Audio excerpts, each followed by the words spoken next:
자, 협의의 무건대리에 대해서 배우도록 하겠습니다. 우리가 좀 전까지 뭘 배웠죠? 네, 표현대리를 배웠어요. 자, 이 부분을 다시 한번 정리를 하면, 자, 대리권은 유권대리와 무권대리가 있다. 그쵸? 유권대리는 권한이 있는 대리, 무권대리는 대리권을 받지 않았음에도 불구하고 마치 대리인인 것처럼 거짓말하는 것. 요겁니다. 자, 다시 무권대리에는, 자, 표현대리와 협의의 무권대리로 나뉜다.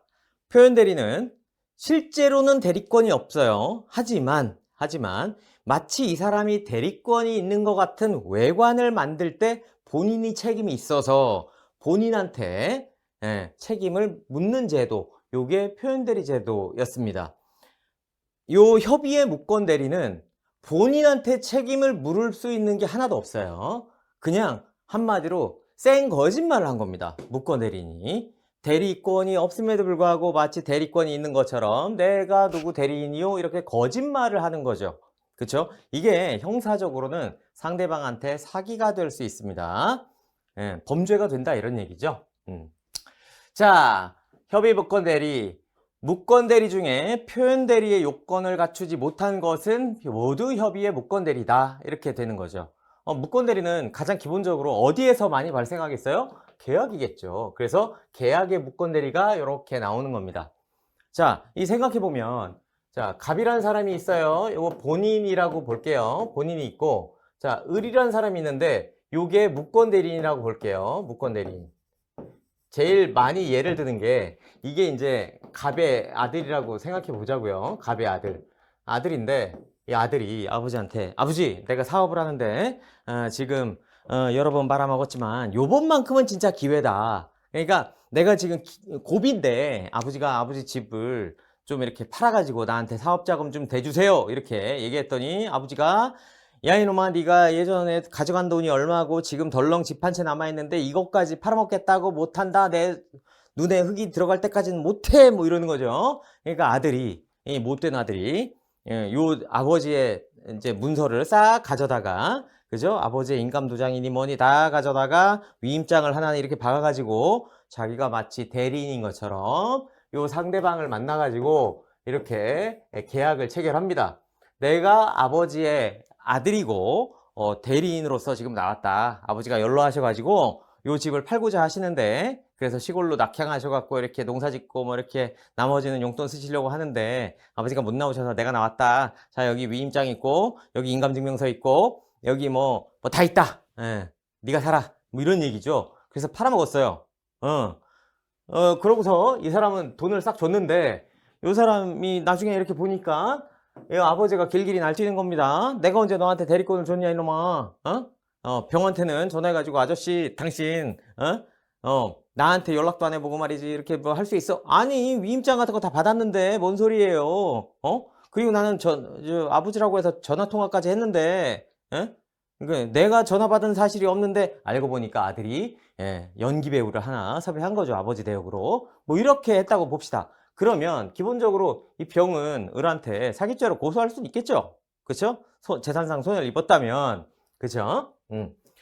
자, 그거는 형사적인 문제고 민사적일 때는 어떻게 되겠어요? 이 아버지 본인에 대한 효과가 요거잖아요. 아버지는 어떤 효과가 있겠느냐 이겁니다. 대리권 없는 자가 타인의 대리인으로 여기서는 갑이겠죠. 갑의 대리인으로 한 계약은 본인 갑에게 갑이 이를 추인하지 않으면 본인에 대해서 효력이 없다. 아버지가 병한테 그래도 아들인데 어떡하겠어요. 내가 그냥 오케이 할게. 이게 추인이에요. 그런 행위를 하지 않았으면 효력이 없다는 거예요.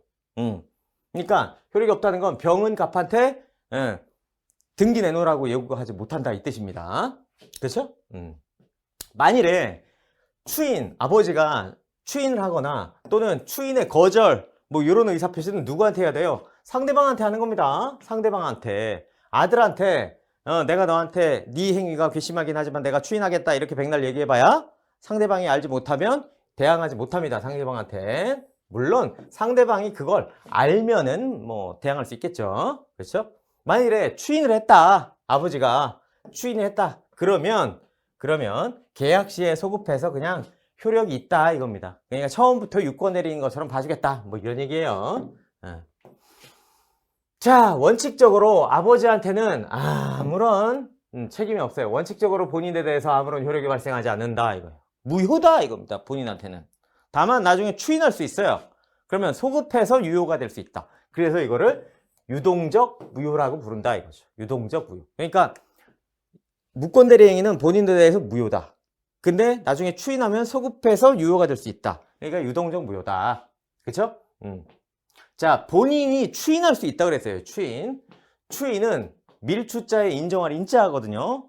그죠? 상대방 또는 무권대리인 등의 동의나 승낙을 요청하지 않는 단독행위로서 형성권에 속한다. 형성권, 단독으로 이렇게 법률 관계를 형성할 수 있는 권리, 이게 형성권이에요. 그러니까 아버지가 상대방한테 전화를 해가지고 추인하겠소 이러면은 아버지가 단독으로 이런 의사표시를 했죠. 상대방한테. 그래도 이 추인의 효력이 딱 발생하면서 매매계약은 자 정상적인 처음부터 정상적인 대리권에 의해서 한 것처럼 이렇게 간주가 돼버리는 겁니다. 그래서 형성권이에요. 형성권이라는 것은 단독행위인데 그 단독행위로서 법률관계를 만들어버린다. 이래서 형성권이에요.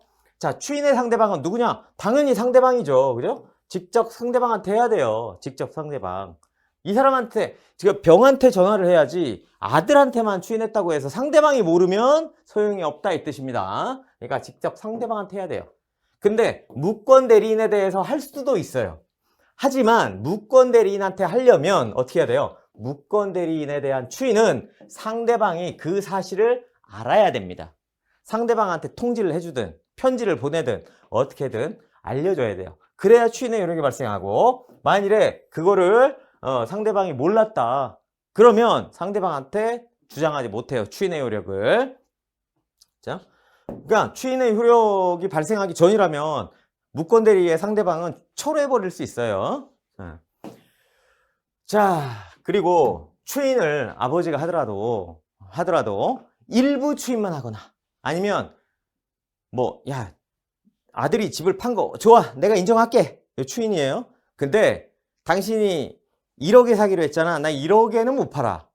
1억 5천원 줘야 돼. 이렇게 내용을 변경한 추인, 요건 추인이 아닙니다.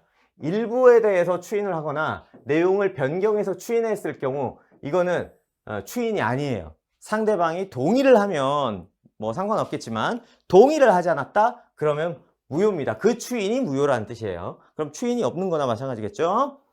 자, 추인은 묵시적으로 할 수 있어요. 묵시가 뭐라 그랬습니까? 어떤 행동이 설명 가치를 가지는 것, 이거예요.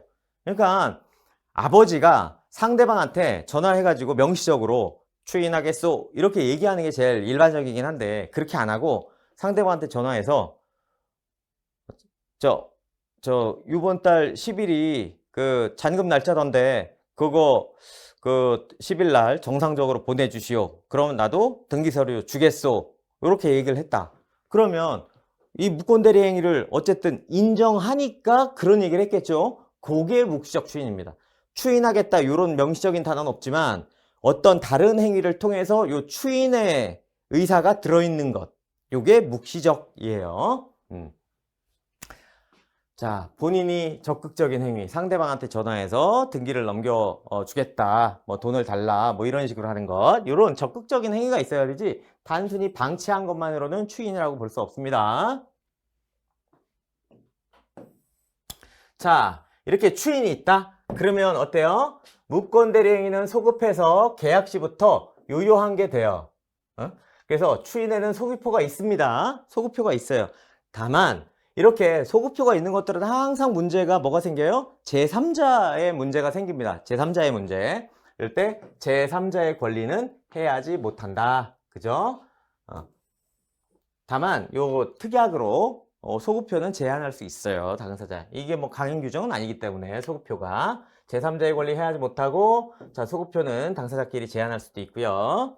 그래서 무권대리 추인에 대한 요런 그 판례들이 있습니다. 요 판례는 기본 강의할 때 좀 더 디테일하게 판례들은 다 기본 강의할 때 다 설명을 드릴 겁니다. 그러니까 지금 기초 강의할 때는 판례들을 읽어보시는 건 좋아요. 읽어보시는 건 좋은데 그거를 막 지금 다 몽땅 외워야 되겠다 이렇게까지는 안 하셔도 돼요. 지금은 뭐만 하면 된다?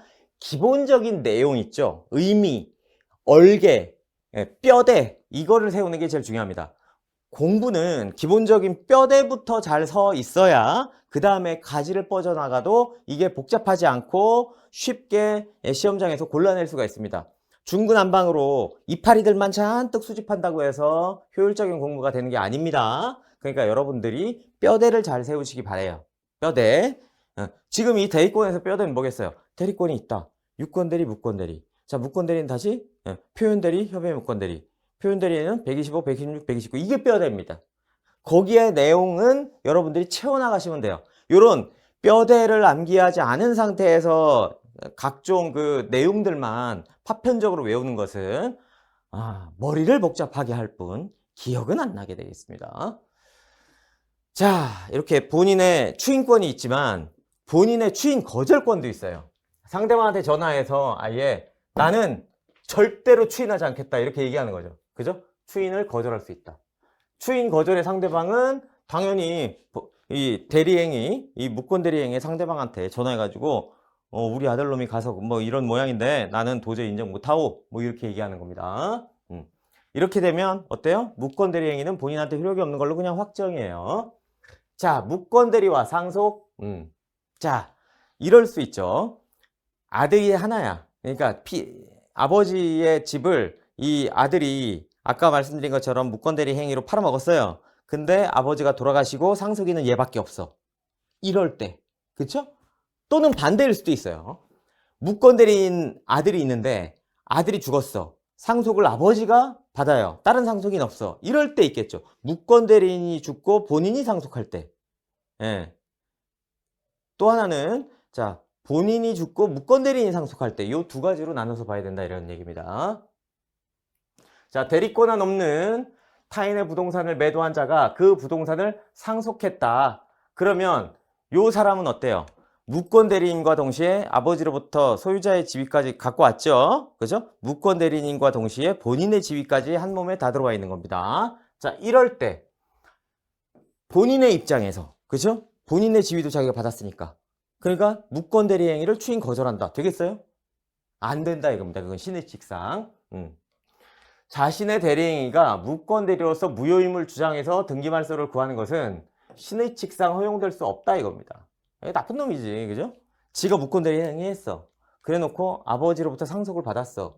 근데 아버지의 지위가 있잖아요. 자기가 받았으니까 본인의 지위. 본인의 지위에서 내가 지난번에 했던 무권 대리행위 나 그거 인정 못해. 추인 거절 못한다 이겁니다. 못한다. 자, 반면에 아들이 죽고 아버지가 상속받았을 땐 그러니까 본인이 본인이 무권 대리인의 지위를 이렇게 상속한 거잖아요. 그죠? 그러니까 아버지가 본인의 지위가 있었는데 무권 대리인의 지위도 온 거죠. 이럴 때는 추인 거절할 수 있습니다. 추인 거절할 수 있어요. 다만 무권 대리인의 책임은 져야 되겠죠. 그쵸? 그거는 뭐 어쩔 수 없어요. 자, 그렇게 되겠습니다. 판례는 기본 강의 때 볼 거고요. 그 다음에 상대방에 대한 효과. 자, 상대방은 뭐가 있다? 최고할 수 있습니다. 최고권. 최고 물어보는 겁니다. 물어보는 거. 날짜를 정해가지고 물어보는 거. 본인한테 너 이거 이게 지금 유동적 무효 상태니까 추인할 거니 말 거니 물어보는 거예요. 이게 최고권입니다. 최고권. 이거는 이 무권 대리인의 무권 대리 행위에 대해서 이 상대방이 처음부터 거래 행위를 할 때도 얘가 무권 대리인이구나 알았던 악의자건 아니면 얘가 정상적인 대리인이라고 착각했던 선의자건 가리지 않고 다 행사할 수 있어요. 최고권은 상대방은 상당한 기간을 정해서 본인에게 추인 여부의 확답을 최고할 수 있어요. 최고는 재촉하는 겁니다. 확답을 재촉하는 거. 왜냐면 불안하잖아요. 이게 추인이 될지 아니면은 이게 추인 거절이 될지 불안정한 상태에서는 자기가 후속 액션을 하기가 어렵기 때문에 본인한테 묻는 거죠. 추인할 거요? 아니면 추인을 거절할 거요? 빨리 해답을 주시오. 이렇게 묻는 거. 그래서 본인이 난 추인하겠어. 그럼 추인이 되는 거고 추인 거절하겠어. 그럼 추인 거절이 되는 거예요. 근데 이렇게 물었음에도 불구하고 그 기간 동안에 자, 기간을 딱 정해야겠죠. 보름 내에 답변을 주시오. 근데 보름 내에 아무런 얘기가 없어요. 아무런 얘기가. 그럼 뭘로 봐요? 확답을 바라지 않았을 때는 추인을 거절한 걸로 봅니다. 추인한 걸로 보는 게 아니에요. 추인을 거절한 걸로 봅니다. 이러한 최고권은 선의의 상대방뿐만 아니라 악의의 상대방한테도 인정이 됩니다. 악의의 상대방도. 최고권은. 반면에 철회권이 있죠. 상대방의 철회권. 철회권은 그 무권 대리의 법률 효과가 발생하기 이전에, 그러니까 즉 효과가 발생한다는 건 본인이 추인하기 전까지예요. 본인이 추인해버리면 소급해서 유효한 법률행위가 돼버리니까 추인하기 전에 이 행위가 무권 대리 행위라는 걸 몰랐던 선의의 상대방만 할 수 있어요. 선의의 상대방이 이놈이 무권 대리인이었다고? 나 이런 거 나 기분 나빠서 못해. 그냥 계약 없었던 걸로 해. 이거예요. 법률 효과가 발생하기 이전에 법률 효과의 발생을 저지시키는 게 철회입니다. 철회는 무권 대리의 상대방이 무권 대리인과 사이에 맺은 계약을 확정적으로 무효로 시키는 거예요. 법률 효과가 발생하기 전이고 장래를 향하고 그리고 효과 발생을 저지하는 것, 이게 철회입니다. 철회는 본인이 추인이 있기 전에 해야 돼요. 전에. 추인이 있은 다음에는 해봤자 소용이 없다 이겁니다. 자, 철회권은 선의의 상대방한테만 인정이 돼요. 선의의 상대방. 왜냐면 악의의 상대방은 무권 대리님을 알았잖아요. 그러니까 그 사람한테 저 철회권까지 줄 필요는 없어요. 최고권만 있다 이거죠, 그 사람은. 자, 그 다음에 입증 책임은 자, 철회 효과를 다투는 본인에게 있다. 이거죠. 왜냐면 철회가 됐다면은 무권 대리인이 한 법률 행위의 효력이 없어지는 거잖아요. 그러니까 이거를 다툰다. 그러면 효과를 유지시켜 보고 싶은 사람이 주장하겠죠. 그게 누구겠어요? 추인하고 싶어하는 본인이겠죠. 그렇죠? 그러니까 본인이 주장해야 됩니다. 본인이. 이렇게. 자, 그 다음에 무권 대리인의 상대방에 대한 책임, 요거 중요합니다. 그죠? 중요해요. 무권 대리인의 상대방에 대한 책임. 자, 본인이 추인하면 그냥 정상적인 대리행위가 있었던 것처럼 효과를 풀면 돼요. 근데 문제는 추인을 거절했을 때 문제예요. 추인을 거절. 그러면 무권 대리인이 책임을 뭔가를 져야 돼요. 그죠? 왜냐면 상대방은 지금 얘한테 사기당했잖아요. 그죠? 무권 대리인한테. 거기다가 본인한테 전화했더니 본인은 길길이 날뛰면서 나는 책임 못 지겠다 이렇게 하고, 그러면은 지금 얘 무권 대리인한테 책임을 부담시켜야 됩니다. 어떻게 하느냐? 다른 자의 대리인으로서 계약을 맺은 자가, 이 사람이 대리인, 그 대리권을 증명하지 못하고 또 추인을 받지도 못했다. 이거 무권 대리죠. 협의의 무권 대리. 그죠? 대리권이 있음을 증명하지도 못하고 추인도 못 받았어요. 요게 다 증명이 돼야 돼요. 대리권이 없다는 점, 그리고 추인도 못 받았다는 점, 요 두 가지 딱. 그러면 요게 이제 또 중요합니다. 상대방의 선택에 따라 이렇게 돼요. 상대방. 거래 상대방의 선택에 따라 계약 이행할 책임 또는 손해배상할 책임이 있다 이거예요. 또는 둘 중에 하나. 이 얘기는 뭐냐면 을이 갑의 아들이라고 했죠. 여기다가 좀 쓸까요? 네. 갑. 이 아버지고 을 아들입니다. 네. 얘가 근데 무권 대리인이야. 무권 대리인 병 상대방 이렇게 돼 있는 거예요. 이 아저씨는 추인을 거절했어요. 그러면 요 사람한테 책임을 부담시키는 겁니다. 두 가지 중에 하나예요. 첫째, 계약 이행 책임. 이게 뭔 얘기냐면 을이 무권 대리인으로서 얘하고 어떤 법률 행위를 했겠어요? 갑의 집 있죠? 집. 그죠? 부동산을 매도하는 계약을 체결했을 거 아닙니까? 그죠? 아버지의 집을. 그러니까 계약 내용은 이거예요. 갑의 부동산을 매도하고 등기 이전해 주는 것. 그죠? 등기 이전. 그러니까 계약 이행 책임이라는 건 갑의 주택, 부동산에 대한 등기 이전 의무가 되겠어요. 요거를 해라 이거예요. 을이. 원래는 정상적인 거래관계 같으면 갑이 등기를 넘겨주겠지만 지금 거절당했으니까 네가 갑의 부동산의 등기를 을한테 넘겨줘라 이 뜻이에요. 근데 가만 생각해보면 그게 가능하겠습니까? 그죠? 불가능하죠. 왜? 갑은 지금 거절했고, 추인을 거절했고, 을은 자기 게 아니에요. 남의 거잖아요, 아빠 거. 그쵸? 근데 지금 아빠한테 추인도 못 받았는데, 아빠의 집을 어떻게 넘겨줘요? 불가능합니다. 그죠? 예. 이거 이행 불능이 돼버릴 수 있죠.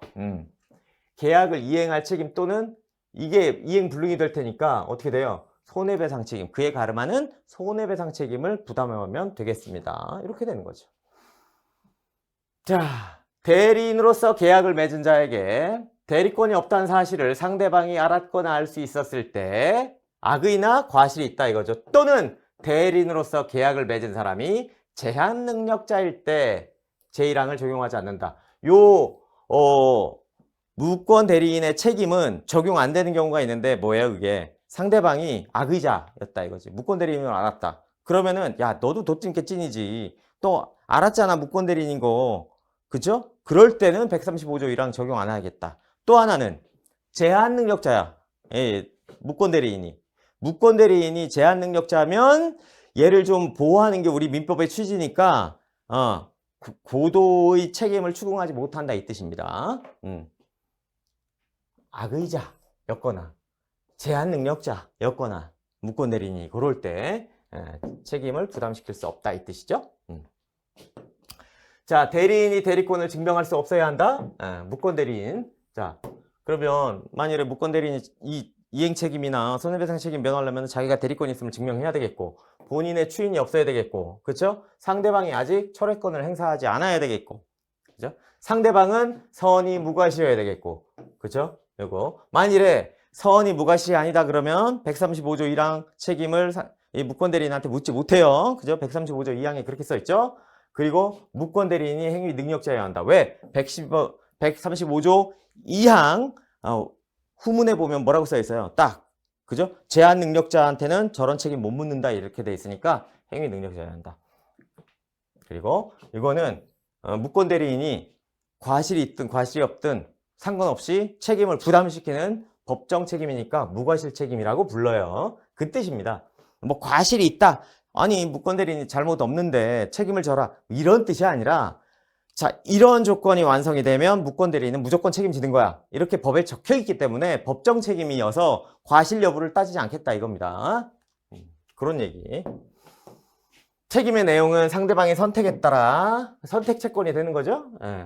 선택 채권. 선택 채권이라는 것은 A 또는 B 둘 중에 하나만 이행하겠다. 네가 골라라. 저 선택권은 누구한테 있다? 채권자한테 있게 이렇게 규정이 되어 있는 거죠.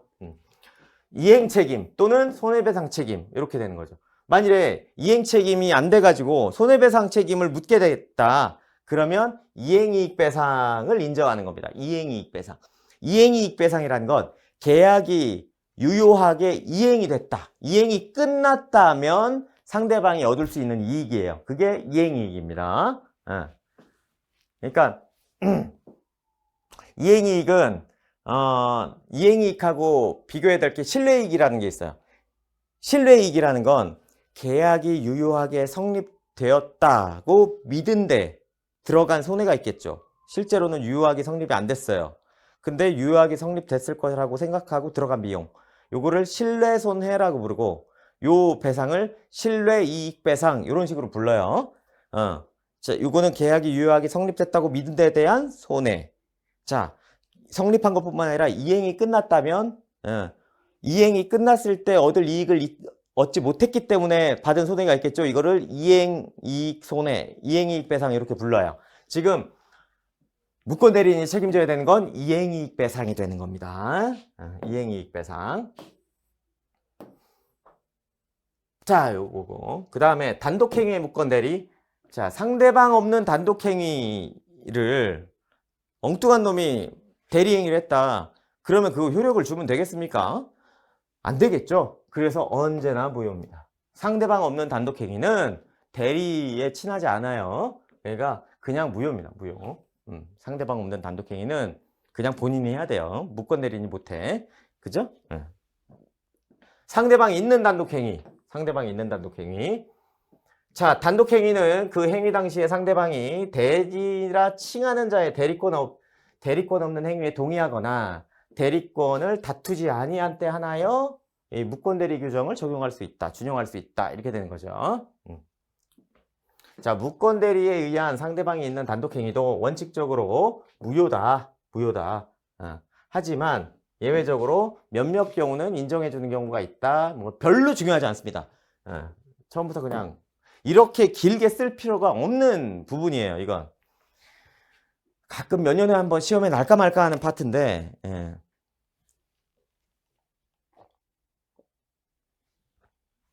자, 예를 들어서 이것만 보시면 돼요. 능동대리가 뭡니까? 의사표시를 하는 대리, 그죠? 자, 갑이 토지에 대해서 을과 매매 계약을 했어요. 근데 을이 중도금을 지체해서 갑이 해제권을 가지고 있을 때 대리권이 없는 병이 을에게 해제 의사표시를 한 거예요. 자, 병은 해제 의사표시 할 수 있는 사람이에요? 없죠? 만일에 해제 의사표시를 하고 싶으면 갑한테 대리권을 받아야 됩니다. 해제 의사표시를 할 수 있는 대리권. 그것도 없이 그냥 지가 해버리는 겁니다. 이런 뜻이죠. 자, 그럴 때 그 해제 의사표시는 원칙적으로 무효지만 을이 동의를 했거나, 그죠? 이의를 제기하지 않았다. 그러면 뭐 계약의 무권대리와 동일하게 다뤄진다. 이런 얘기입니다. 따라서 갑이 그 해제 의사표시를 추인했다. 그러면 해제가 된다. 이런 거죠.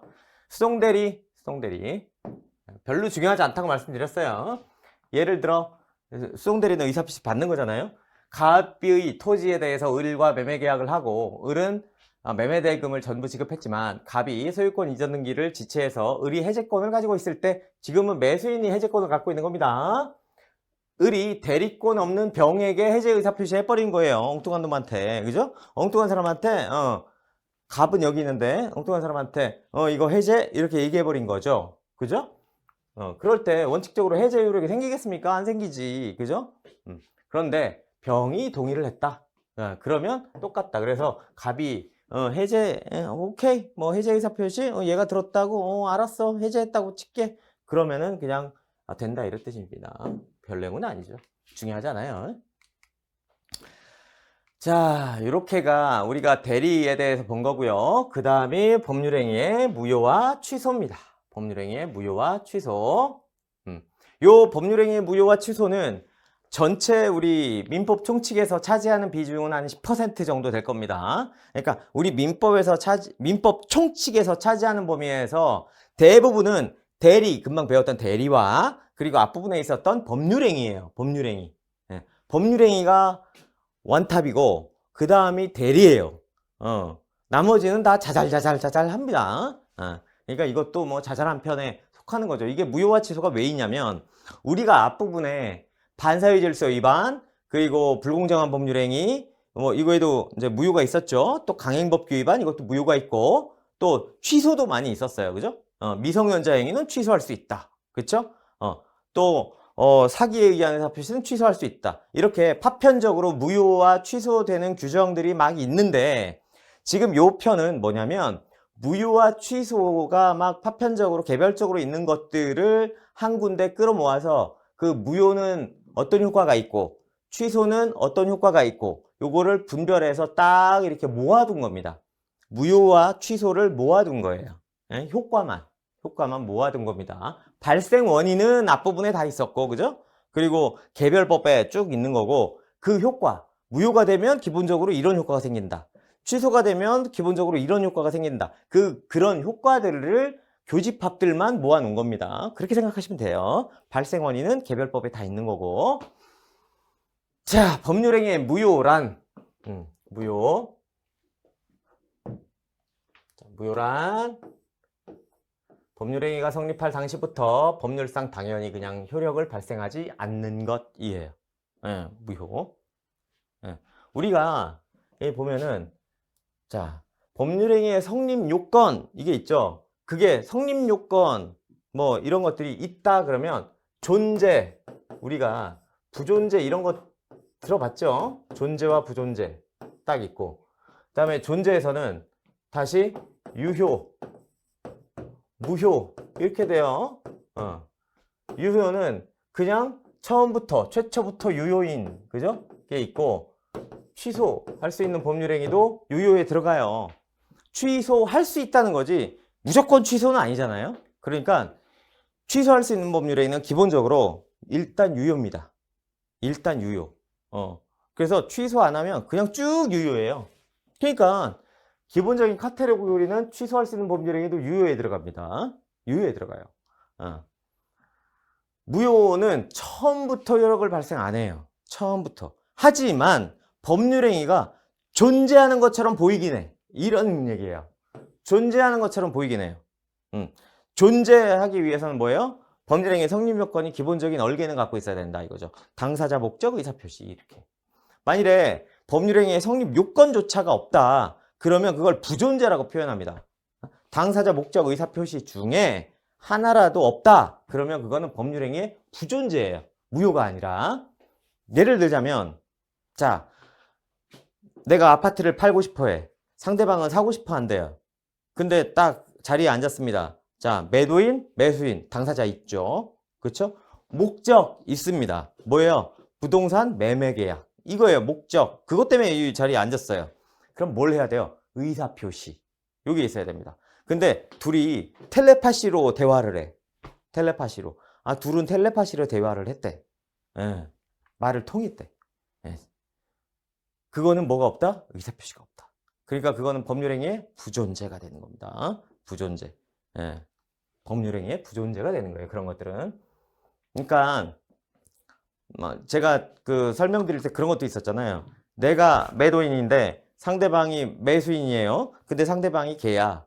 이런 거. 말이 안 되잖아요. 그죠? 이건 당사자의 부재로 인한 성립 요건의 흠결이죠. 그러니까 이거는 법률행위의 부존재입니다. 부존재. 자, 요거 기억해 두세요. 법률행위의 무효라는 건 법률행위의 성립 당시부터. 그러니까 여기는 기본적으로 성립 요건은 있는 것이에요. 성립 요건은 있는 거야. 근데 그게 어때요? 효력을 발생하지 못하는 거죠. 성립할 당시부터 그렇다. 그래서 이것은 다 법률행위가 성립한 이후의 문제이기 때문에 만일 법률행위의 성립 요건을 갖추지 못했다면 유효, 무효 문제가 아니에요. 이거는 그냥 부존재, 존재의 문제일 뿐이다. 이런 얘기겠죠? 예컨대 무효는 불성립, 부존재를 불성립이라고 불러요. 불성립과 구별된다. 그래서 법률행위가 성립되지 않았다면 일부 무효, 무효행위의 전환, 무효행위의 추인 이런 것들은 적용될 수가 없겠죠. 당연히. 일단 존재는 해야 돼. 자, 법률행위의 무효는 이를 주장할 이익이 있는 자는 누구든지 주장할 수 있습니다. 이게 또 중요해요. 누구든지. 자, 무효는 누구든지 주장할 수 있어요. 무효행위를 한 사람, 무효행위의 상대방, 이거와 관련 없는 지나가는 제3자 다 무효를 주장할 수 있습니다. 무효는 누구든지 주장할 수가 있어요. 근데 취소는 아무나 주장할 수 있는 게 아니에요. 취소는. 왜냐면 취소할 수 있는 법률행위는 일단 유효라니까요. 일단 유효예요. 유효. 이거를 취소하고 싶으면 취소권이 있는 그 사람만 그 권리를 줍니다. 취소권이라는 걸. 아시겠죠? 그러니까 취소는 예를 들자면 사기 이거 있죠. 사기를 당했다. 그렇다고 해서 사기를 당했다고 해서 이게 사기에 의한 법률행위라고 해서 이게 무효는 아니에요. 취소할 수 있는 법률행위지. 아시겠죠? 자, 무효는 누구든지 주장할 수 있는 이익이 있으면, 그러니까 아까 지나가는 아무 관계 없는 이 사람 할 수 있다 이렇게 하지만 아무 관계 없으면은 그거 안 되고 무효를 주장할 수 있는 법률상 이익이 있으면 누구든지 다 된다 이겁니다. 누구든지. 법률상 이익이 있으면. 자, 반사회 질서 법률행위를 원인으로 해서 부동산에 관한 소유권 이전등기를 마쳤더라도 그 등기는 원인 무효로서 말소될 운명에 있기 때문에 등기 명의자가 소유권에 기한 물권적 청구권을 행사하는 경우에 권리의 상대방은 법률행위 무효로서 항변을 주장할 수 있다 이겁니다. 그러니까 무효행위를 한 사람도 주장할 수 있어요. 무효행위의 상대방도 주장할 수 있고 법률상 이유가 있다면 제3자도 주장할 수 있다 이런 얘기죠. 취소. 취소는 취소권자가 법에 규정한 사유가 있는 경우에 유효했던 법률행위를 소급해서 호소을 시키는 일방적 의사표시입니다. 그러니까 취소할 수 있는 법률행위는 기본적으로 유효예요. 효력을 발생합니다. 일단 스타팅은 효력을 발생하고 나중에 취소를 하게 되면 소급해서 무효가 되는 거죠. 소급해서. 자, 이 박스가 이렇게 뭐 있습니다. 한번 읽어보십시오. 근데 여기에서 읽어볼 만한 거는 요거죠, 요거. 적용 사례. 적용 사례. 자, 무효는 의사무능력자의 법률행위. 예. 그리고 의사무능력자의 법률행위. 예, 그죠? 의사능력이 없다? 보통 판례상 놓고 보면은 의사능력은 보통 뭐 한 10세 전후, 7, 8세 이상 10세 전후 요때 의사능력이 생긴다고 봅니다. 행위능력은 뭐 19세지만 그죠? 의사능력은 그 정도는 돼야 돼요. 또 확정할 수 없는 법률행위. 예. 법률행위의 목적은 그죠? 확정 가능 적법, 사회적 타당 이렇게 있어야 되는데 확정이 안 됐다. 그런 것들은 무효입니다. 또 불가능한 거, 그죠? 법률상 불가능하든 아니면 사회 통념상 불가능하든 불가능한 법률행위 이런 것들 무효죠. 또 원시적 불능의 법률행위, 처음부터 이루어질 수 없는 것들, 그죠? 이게 원시적 불능이에요. 원시적 불능. 예를 들자면 세종대왕한테 사인을 받아다 달라, 뭐 이런 거 원시적 불능이잖아요, 그죠? 또 강행규정 위반의 법률행위, 그죠? 요 강행규정 중에 어떤 것만 효력규정 위반만 무효입니다. 그리고 또 103조, 104조, 그리고 비진의 표시에서도 어때요? 상대방이 알았거나 알 수 있었을 때, 그리고 통정허위 표시, 그리고 불법 조건이 붙은 경우 이런 경우. 그리고 취소할 수 있는 법률행위는 제한능력자의 법률행위, 미성년자, 성년 후견인, 피성년 후견인, 피한정 후견인 이런 사람들, 그리고 착오, 사기, 강박 이렇게 되어 있습니다. 이런 사람들은 취소할 수 있다. 자, 먼저 무효부터 보는 거죠. 자, 절대적 무효. 예. 무효도 두 종류가 있어요. 두 종류. 무효는 두 종류가 있습니다. 무효.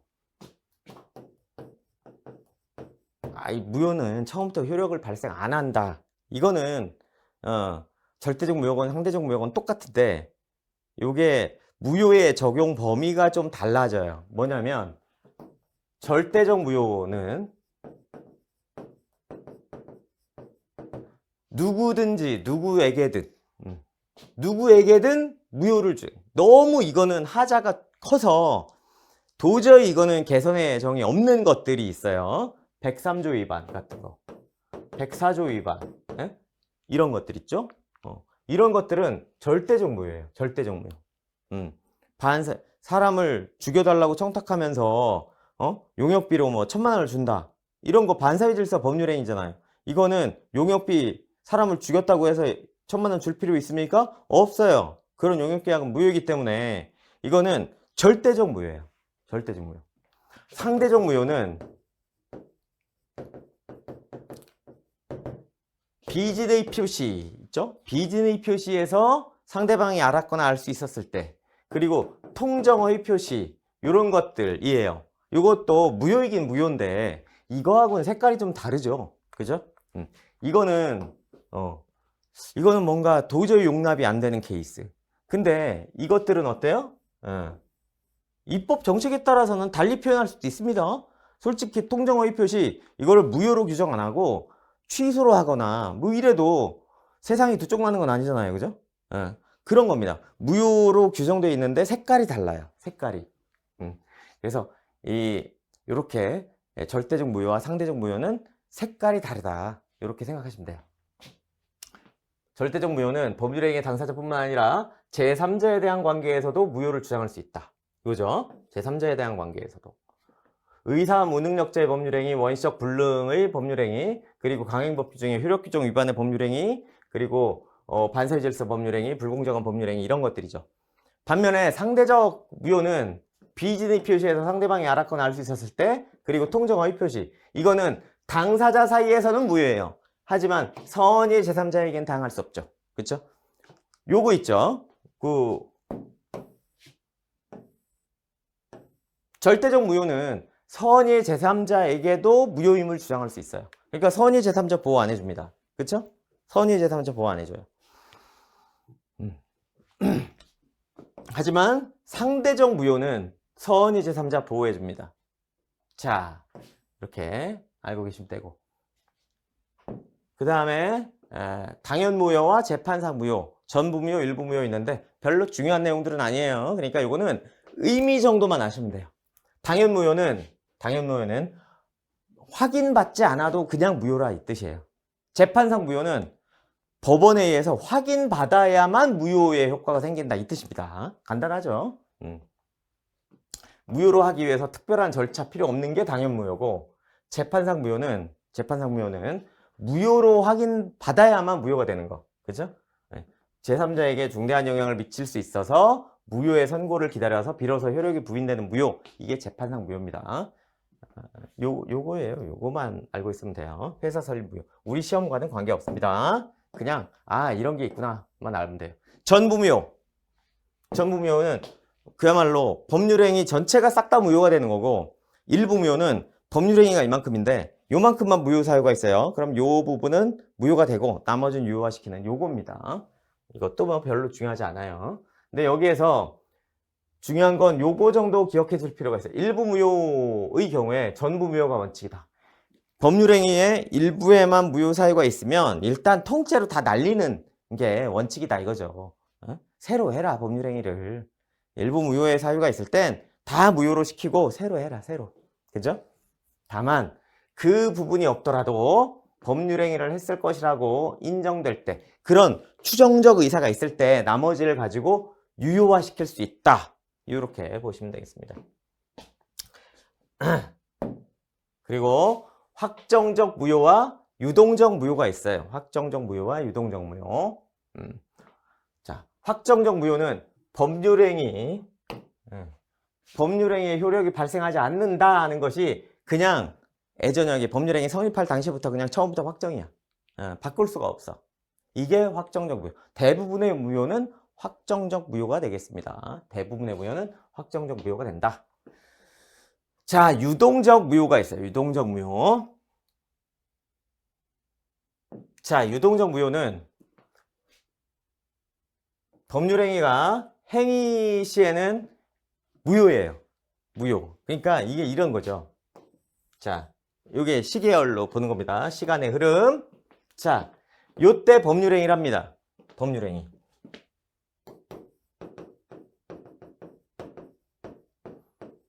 법률행위를 해요. 그런데 이게 효력을 발생 안 해. 효력을 발생 안 합니다. 쭉쭉쭉쭉쭉쭉쭉 무효야, 무효. 무효. 1. 무효입니다. 무효. 그러다가 어느 시점에 어떤 시점에 어떤 특별한 행위를 해요. 특별한 행위.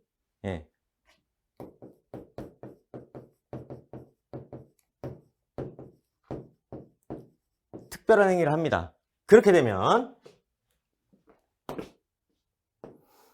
자, 요때가 이었죠. 이렇게 돌아가서 이렇게 3 소급해서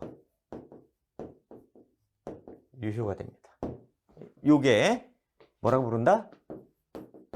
유동적 무효 이렇게 불러요. 자, 그러면 가만 보니까 자, 법률 행위를 합니다.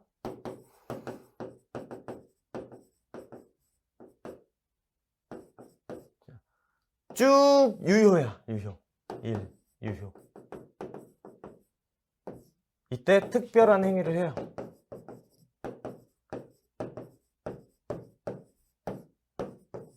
자, 이 특별한 행위를 하고 그 다음에 특별한 행위를 하면 요때 특별한 행위를 했겠죠? 돌아가서 쭉 소급해서 무효. 어때요? 그림이 똑같은데 글자 요거만 지금 반전되어 있는 것처럼 보이시죠? 그쵸? 이거는 유동적 무효라고 불렀잖아요. 그죠? 이건 뭐겠어요? 이것도 뭔가 유동적이지 않습니까? 유동적 유효라고 부를 수도 있겠죠. 근데 이렇게 잘 안 불러요. 이게 뭡니까? 취소할 수 있는 법률행위다 이렇게 보는 거죠. 예, 취소할 수 있는 법률. 그러니까 법률행위를 했을 때 처음부터 유효야. 그러다가 특별한 행위를 해요. 취소권을 행사한다는 얘기죠. 그러면은 소급해서 무효가 된다. 저게 취소할 수 있는 법률행위죠. 근데 그 그림 1, 2, 3 그 그림을 그대로 갖고 와서 글자들만 반대로 가는 겁니다. 글자들만. 그죠? 요거만 똑같네요. 특별한 행위, 특별한 행위. 그죠? 법률행위를 했는데 처음부터 효력을 발생 안 해요. 그냥 무효야. 가다가 특별한 행위를 해요. 그러면 소급해서 유효화시키는 것. 이게 유동적 무효입니다. 유동적 무효. 이 유동적 무효의 가장 대표적인 행위가 토지, 거래, 허가, 제도입니다. 토지, 거래, 허가, 구역 내 토지의 매매 이런 거.